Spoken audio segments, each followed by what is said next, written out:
Hello YouTube, I'm back again with a new Django playlist. Very interesting stuff. So what we are going to do here is we will learn how to create with minimum of HTML something that can be turned into money-making website. But to create money-making website with Django, with a little bit of Bootstrap, maybe later, you need to understand the basics. So what we're doing here is we are creating to-do generic kinda CMS. So if you understand this, you will understand everything a little bit later, and you can really turn it into money-making website if you are into money, and who isn't.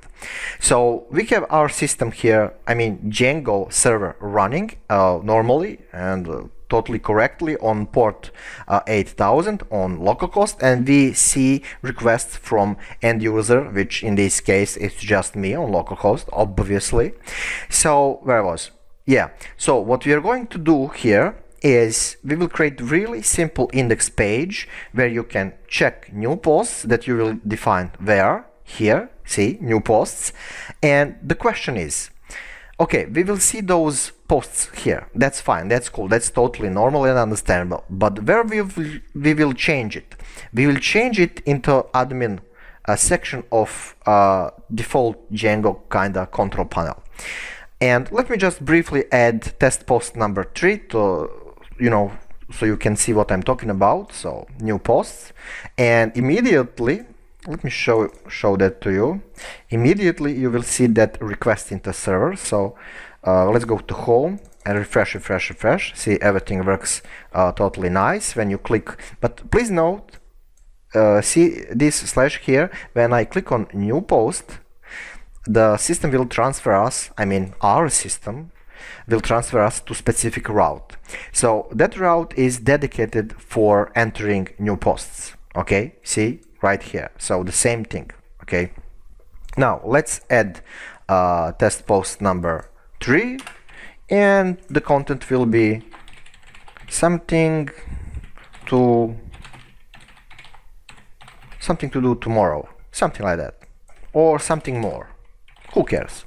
So when I click on submit, there you go, everything is totally fine, and we have that post right here. So when I click on it, I also have details. See, details, that specific route, and we will learn about that too. And we also have from a server that status message, which is basically into numbers, but you don't need to know all those status message numbers. Basically, when you see 200, that means everything is fine. So the number of what we have here is the number of posts is 19 in my case. You can see previous posts because I was doing this and practicing.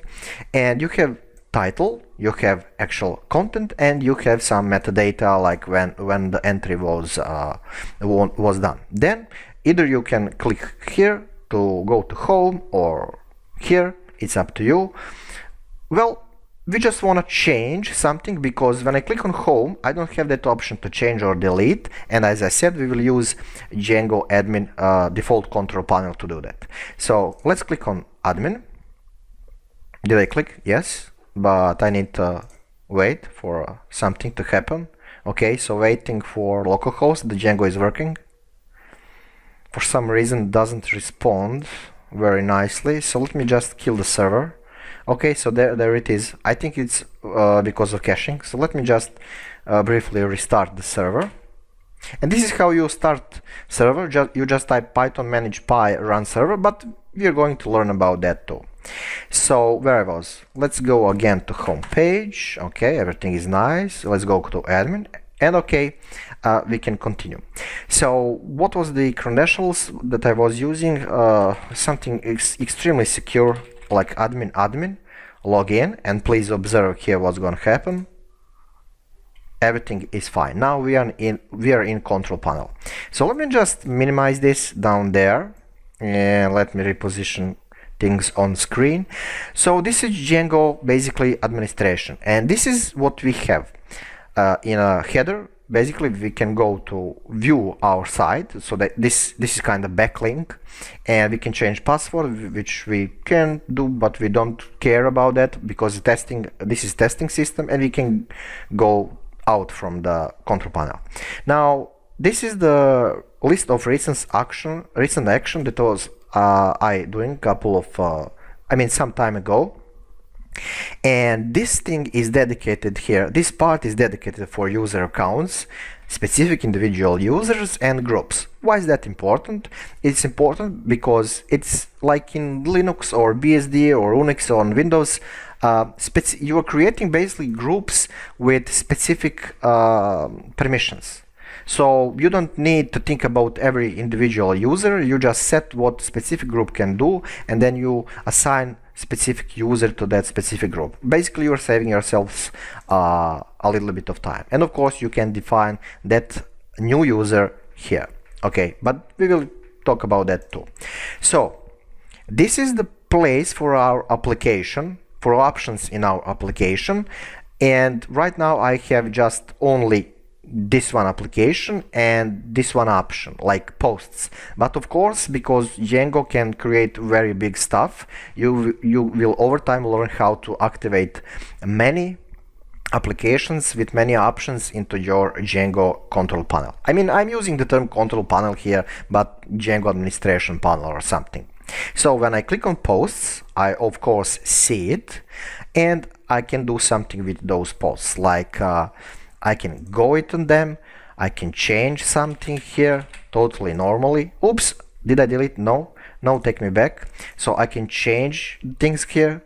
I can click on save, and also there are a couple of other options like save and add another, directly into control panel, save and continue editing.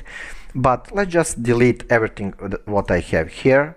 Okay, let's go through these posts one by one, and that's about it. So I have deleted everything. So let's just go out and log in again. No, let's go to our home page, and you need to see just bare bone, like this, really simple stuff. So home works, new posts, that works, entry fields, basically entry forms that are really simple into HTML, simple to do, and the admin panel that will basically took over editing, deleting, updating of our posts. Really simple stuff.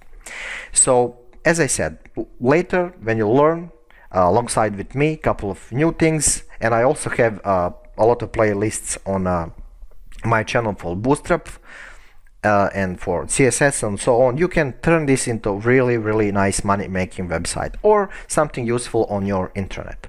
And yeah, I'm using the term here to do generic to do. Where I was, let me just, yeah, who cares? Look, in my case that application is into root of my drive, and also I will use the same approach a little bit later, I mean in the next tutorial. So let's just delete this application. I will completely destroy it, and we'll start from ground zero in the next tutorial. So yeah, I don't want to delete it. Let's just copy, cut it and paste it to desktop.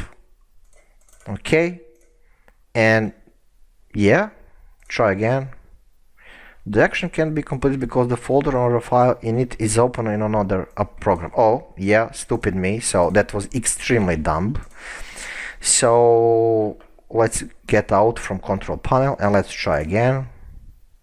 So that's it. This is just for reference, and we are going to use, I think that I have Atom editor. You can use whatever you like. And yeah, I'm going to use Atom because a lot of people use it, but normally when I'm programming, I do have tremendous peace of mind when I am working into Farm Manager. It is really nice old school editor, but I figure it out that some people doesn't like this old stuff. So yeah, I will just go with Atom. So anyway, thank you for watching and see you next tutorial.